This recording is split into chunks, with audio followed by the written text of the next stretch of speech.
جی جی رب جی کیا ڈرے؟ فرمایا کلی ازواجی کا، سب نالوں پہلے اپنیاں بیویاں نو کہہ دے وہ، کناں نو کہہ دے وہ؟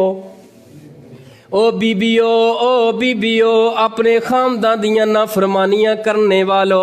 او بیبیو شام نو خامد کر دے اندر آئے تو کہہ کے بلان والے ہو، او جان دیئے اے بی بی اگر تیری عظمت تیری شان ہے اس خامد دی وجہ تو ہے، اے خامد اس کردہ شنگار ہے، اے خامد تیری عزت ہے، اے خامد تیرا لباس ہے، بیوی جڑی تو ہے اپنے خامد دا لباس ہے۔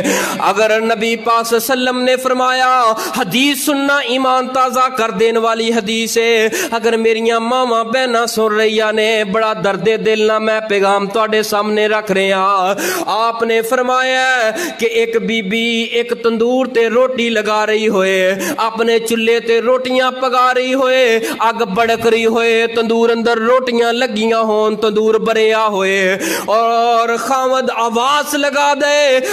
لگا دے سارے دا سارا تندور روٹیاں نہ پریا سڑ جائے او برداشت ہے۔ میرے نبی فرماندے نے اپنے خامد دی آواز تے لبئی کہہ کے خامد دی بات نو سننا تیرے تے فرض ہے۔ حتیٰ کہ ایتھے ہی نہیں بس،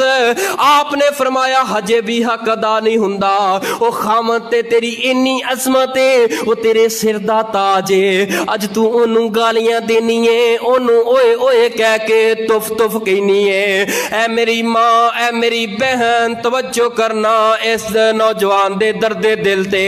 اس خامد دی عزت کریں۔ آپ نے فرمایا ہے کہ خامد دے جسم دے کسے بھی حصے تے ایک پھوڑا نکل آئے، ایک پھلورا نکل آئے، او پیپ دے نل پریا ہوئے، اے بیوی آ جائے اپنی جیب تے اپنا منہ لگا کے ساری گندگی، اگرچہ کوئی بھی یہ کام نہیں کردا لیکن خامد دی عزت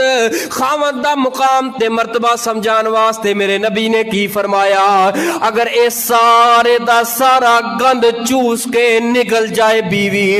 ہجے بھی خامد دی شان نو نہیں پا سکی، خامد دی عزت نو نہیں پا سکی، خامد دی عزت دا حق ادا نہیں کر سکی۔